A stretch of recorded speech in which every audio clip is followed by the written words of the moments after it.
ಅಯೋಧ್ಯೆಯಲ್ಲಿ ಭವ್ಯ ರಾಮ ಮಂದಿರ ಉದ್ಘಾಟನೆಗೆ ದಿನಗಣನೆ ಶುರುವಾಗಿದೆ. ರಾಮ ಜನ್ಮಭೂಮಿಯಿಂದ ಅಜಿತ್ ಹನುಮಕ್ಕನವರ ಪ್ರತ್ಯಕ್ಷ ವರದಿಯನ್ನು ನೀಡ್ತಾ ಇದ್ದಾರೆ. ಏಷ್ಯಾನೆಟ್ ಸುವರ್ಣ ನ್ಯೂಸ್ ಗ್ರೌಂಡ್ ರಿಪೋರ್ಟ್ ಅಯೋಧ್ಯೆಯಿಂದ. ಕನ್ನಡದ ಏಕೈಕ ಚಾನಲ್. ನಿರ್ಮಾಣ ಕಾರ್ಯ ಭರದಿಂದ ಸಾಗ್ತಾ ಇದೆ.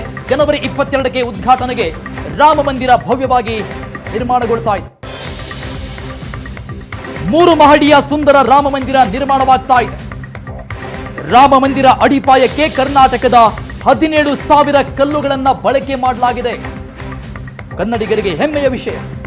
ಮಂದಿರ ನಿರ್ಮಾಣಕ್ಕಾಗಿ ರಾಜಸ್ಥಾನದ ಸ್ಯಾಂಡ್ ಸ್ಟೋನ್ ಬಳಕೆ ಮಾಡಲಾಗಿದೆ. ರಾಮ ಮಂದಿರ ನಿರ್ಮಾಣ ಕಾರ್ಯದಲ್ಲಿ 4,000 ಜನ ಕಾರ್ಮಿಕರು ಭಾಗಿಯಾಗಿದ್ದಾರೆ.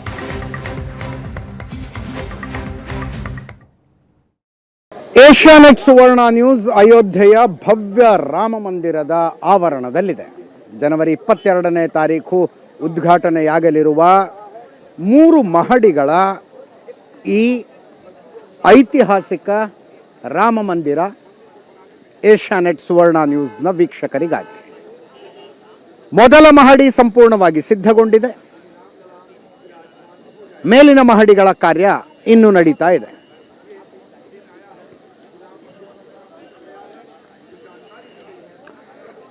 ಹದಿನೈದು ಮೀಟರ್ಗಳ ಅಡಿಪಾಯದ ಮೇಲೆ 21 ಅಡಿಗಳ ಪ್ಲಾಟ್ಫಾರಂ ಮೇಲೆ ನೀವು ಪೋಷಕರಾಗಲು ಕಾಯುತ್ತಿದ್ದೀರಾ? ಚಿಂತಿಸದಿರಿ. ಓಯಾಸಿಸ್ ಫರ್ಟಿಲಿಟಿ 90,000 ದಂಪತಿಗಳ ಜೀವನದಲ್ಲಿ ಸಂತೋಷವನ್ನು ತಂದಿದೆ. 7825893601ಗೆ ಕರೆ ಮಾಡಿ. ಅತ್ಯದ್ಭುತ ರಿಯಾಯಿತಿ ಪಡೆಯಿರಿ ಹಾಗೂ ಎಲ್ಲರಿಗೂ ಗುಡ್ ನ್ಯೂಸ್ ಕೊಡಿ.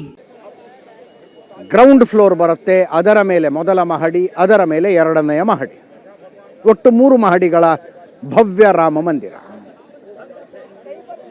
ಕರ್ನಾಟಕದ 17,000 ಕಲ್ಲುಗಳು, 5 ಅಡಿ ಉದ್ದ, 2.5 ಅಡಿ ಅಗಲ, 3 ಅಡಿ ಎತ್ತರದ 17,000 ಕಲ್ಲುಗಳನ್ನು ಇದರ ಅಡಿಪಾಯಕ್ಕಾಗಿ ಬಳಸಲಾಗಿದೆ. ಮೇಲೆ ಮಂದಿರ ನಿರ್ಮಾಣಕ್ಕಾಗಿ ರಾಜಸ್ಥಾನದ ಸ್ಯಾಂಡ್ ಸ್ಟೋನನ್ನು ಬಳಸಲಾಗಿದೆ. ದೇಶದ ಮೂಲೆ ಮೂಲೆಗಳ ಕಾರ್ಮಿಕರು ಇದರಲ್ಲಿ ಭಾಗಿಯಾಗಿದ್ದಾರೆ.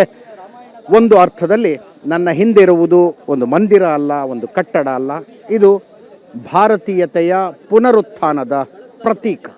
ಭಾರತೀಯತೆಯ ಪುನರುತ್ಥಾನದ ಪ್ರತೀಕವನ್ನು ನನ್ನ ಹಿಂದುಗಡೆ ಏಷ್ಯಾನೆಟ್ ಸುವರ್ಣ ನ್ಯೂಸ್ನ ವೀಕ್ಷಕರು ನೀವು ನೋಡ್ತಾ ಇದ್ದೀರಿ. 4,000 ಕಾರ್ಮಿಕರು ಪ್ರತಿದಿನ ಈ ಮಂದಿರದ ನಿರ್ಮಾಣ ಕಾರ್ಯದಲ್ಲಿ ತೊಡಗಿಕೊಂಡಿದ್ದಾರೆ. 22ನೇ ತಾರೀಕು ಲೋಕಾರ್ಪಣೆಗೊಳ್ಳುತ್ತೆ. ಅದಾದ ನಂತರವೂ ಕೂಡ ಮೊದಲನೇ ಮಹಡಿ ಮತ್ತು 2ನೇ ಮಹಡಿಯ ಕೆಲಸಗಳು ನಡೀತಾ ಇರ್ತವೆ. ಮೊದಲನೇ ಮಹಡಿಯಲ್ಲಿ 4-5 ವರ್ಷದ ವಯಸ್ಸಿನ ರಾಮಲಲ್ಲ ಅಂದರೆ ರಾಮನ ವಿಗ್ರಹ ಇರುತ್ತೆ. ಮೇಲ್ಗಡೆ ಮೊದಲನೆಯ ಮಹಡಿಯಲ್ಲಿ ರಾಮ ಪರಿವಾರ ಇರುತ್ತೆ ಅನ್ನೋದು ಮಾಹಿತಿ. 2ನೆಯ ಮಹಡಿ ಜನಸಾಮಾನ್ಯರಿಗೆ ಬಹುಶಃ ಪ್ರವೇಶ ಸಿಗಲಿಕ್ಕಿಲ್ಲ. ಅಲ್ಲೂ ಗೋಪುರದ ಮಾದರಿಯಲ್ಲಿ ನಿರ್ಮಾಣ ಆಗುತ್ತೆ. ಈಸ್ಟ್ ಗೇಟ್ ಏನಿರುತ್ತೆ, ಪೂರ್ವದ ದ್ವಾರ ಏನಿರುತ್ತೆ, ಅದನ್ನು ದಕ್ಷಿಣ ಭಾರತದ ಶೈಲಿಯ ಗೋಪುರವನ್ನು ನಿರ್ಮಿಸುವ ಯೋಚನೆ ಇಲ್ಲಿನ ಟ್ರಸ್ಟ್ಗೆ ಇದೆ.